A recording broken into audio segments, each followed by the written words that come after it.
Boa noite, meus nobres amigos. Vocês se lembram daqueles causos contados ao pé do fogo, nas fazendas e sítios esquecidos? Reviva a nostalgia e o arrepio daquelas histórias de entidades, assombrações e tenebrosas famílias que marcaram gerações. Prepare-se para ouvir relatos autênticos que parecem saltar direto do passado. A aventura começa agora. Aos 52 anos, a vida me ensinou que o medo mais profundo não é o que grita, mas o que silencia. E o silêncio daquela estrada, há 30 anos, ainda ecoa em meus ouvidos. Eu tinha 22 anos, era um jovem aventureiro, recém-habilitado, e decidi que a melhor maneira de provar minha independência era fazer uma viagem de carro sozinho, de Belo Horizonte até Diamantina, e depois seguir por estradas rurais abandonadas, apenas para ver o que encontraria. Eu estava voltando de Diamantina, mas em vez de pegar a rodovia principal, decidi seguir um atalho que um velho me indicou em um posto de gasolina. É mais rápido, meu filho, mas cuidado com a Serra do Curralinho. Dizem que o tempo lá para. Ele me disse com um olhar que não me agradou. Eu ri, é claro. A gente ri do perigo. A estrada era de terra batida, estreita, ladeada por um matagal denso e árvores retorcidas que pareciam garras. O sol se pôs rapidamente, como acontece no interior de Minas, e a escuridão desceu com uma velocidade assustadora. Eu buscava a escuridão, a aventura. O carro, um velho Fusca que meu pai me emprestou, começou a tossir. O motor falhava nas subidas íngremes da serra. Eu estava no meio do nada, sem sinal de celular, e a única luz era a dos faróis fracos do Fusca, que mal iluminavam a poeira levantada. Quando o vi no meio da estrada parado, estava um homem. Minha primeira reação foi de alívio. Alguém. Pensei que poderia pedir ajuda, talvez um galão de gasolina ou apenas a confirmação de que eu estava no caminho certo. Diminuí a velocidade e parei o carro a poucos metros dele. Ele estava completamente vestido de preto, chapéu de abas largas, casaco longo, calças escuras. A roupa parecia pesada demais para o clima de Minas. Ele estava de costas para mim, olhando para o matagal. "Com licença, senhor", gritei, abaixando o vidro. "O senhor precisa de ajuda? Sabe me dizer se esta estrada leva a Cerro?" O homem não se moveu, não deu sinal de que me ouviu. A experiência me diz que a falta de reação é muitas vezes a reação mais assustadora. Eu insisti. "Ei, estou falando com o senhor." Lentamente, o homem começou a se virar. Eu ainda sinto o ar frio que me atingiu naquele momento. Não era o frio da noite, mas um frio que parecia emanar dele. Ele estava de frente para mim e não tinha rosto. Não era que ele estivesse encapuzado ou que a escuridão o escondesse. Era um rosto liso, uma superfície de pele esticada, sem olhos, sem nariz, sem boca. Apenas uma oval pálida e vazia, coroada pelo chapéu preto. Meu coração parou, literalmente. Por um segundo, não houve batimento, apenas um vazio no peito. O pânico é uma onda que te afoga. Eu gritei, um som agudo e patético que se perdeu na imensidão da serra. O homem de preto não fez som algum. Ele apenas levantou o braço, lentamente, e apontou para mim. Não era um gesto de ameaça, mas de acusação. Um dedo longo e fino, coberto por uma luva preta, apontando diretamente para o meu peito. Eu não esperei para ver o que aconteceria em seguida. Pisei no acelerador com toda a força. O Fusca soltou um gemido e disparou, levantando uma nuvem de poeira. Olhei pelo retrovisor, mas a poeira era tão densa que não consegui ver nada. Dirigi por talvez 10 minutos, aterrorizado, sem saber para onde estava indo. O Fusca, milagrosamente, parou de falhar. Quando finalmente consegui respirar, parei o carro e tentei me acalmar. Eu estava tremendo incontrolavelmente. Tentei racionalizar.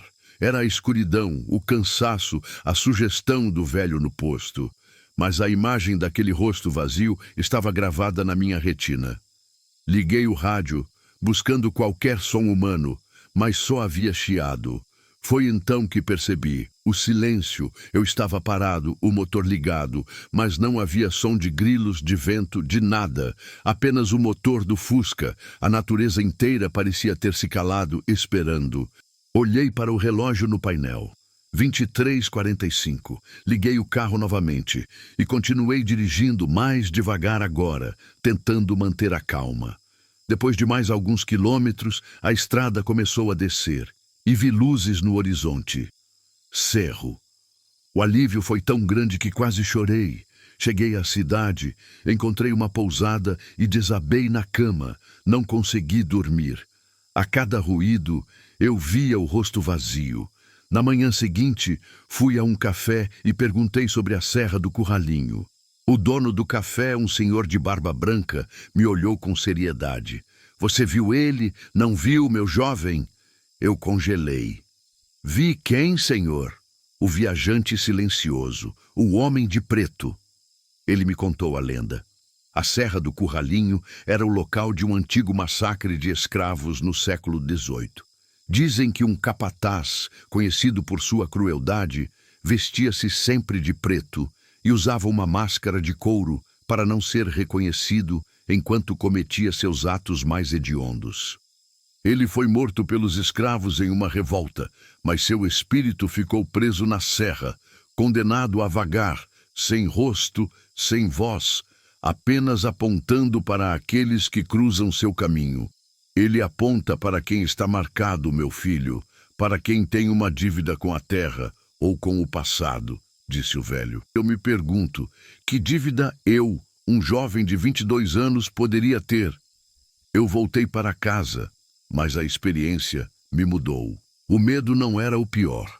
O pior era a sensação de que eu havia sido visto, julgado e marcado por algo que eu não podia entender. Nos meses seguintes, comecei a ter pesadelos. Sempre o mesmo. Eu estava dirigindo na escuridão e o homem de preto estava no banco de trás, apontando para mim. Sou um homem de sucesso, mas carrego a maldição da serra. O mais estranho aconteceu um ano depois. Eu estava em casa, em Belo Horizonte, e recebi uma carta anônima. Não havia remetente, apenas meu nome e endereço escritos à mão dentro. Havia um pedaço de papel dobrado. A mensagem era curta. A dívida não é sua, mas você a viu, e agora você a carrega. Eu tentei ignorar. Queimei a carta, tentei esquecer.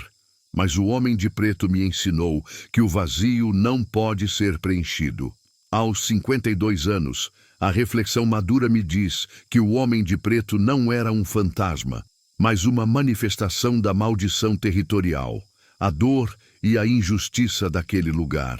Ele era o guardião do silêncio, o lembrete de que o passado colonial de Minas Gerais não está morto, apenas adormecido. O impacto permanente em minha vida é sutil, mas constante. Eu me tornei um homem que evita estradas rurais, que tem pavor da escuridão absoluta e que, acima de tudo, tem medo do silêncio. Recentemente, em uma viagem de trabalho, tive que passar perto daquela região. Eu estava em um carro moderno, com GPS e celular, mas o pânico de 30 anos atrás me atingiu. Olhei para o lado da estrada e por um instante vi um vulto preto parado. Não tinha rosto, mas eu sabia quem era. Eu sei que a maldição não é a morte, mas a memória. E o homem de preto me deu uma memória que nunca vai se apagar. Ele me ensinou que o terror não precisa de gritos ou sangue. Ele só precisa de um rosto vazio e um dedo acusador para te lembrar que você é apenas um intruso em uma história que não é sua, mas que agora faz parte de você. E o pior de tudo, eu ainda me pergunto, para quem ele estava realmente apontando? Para mim ou para o Fusca, o símbolo da minha juventude imprudente? A ambiguidade é o que me mantém acordado. E assim chegamos ao fim de mais um relato. Muito obrigado por ter nos acompanhado até aqui. Se você gostou do que ouviu, deixe seu joinha. Inscreva-se no canal e ative o sininho das notificações. É o seu apoio que me permite continuar. para que eu siga investigando os mistérios e relatos de terror que vivem por aqui. Até a próxima!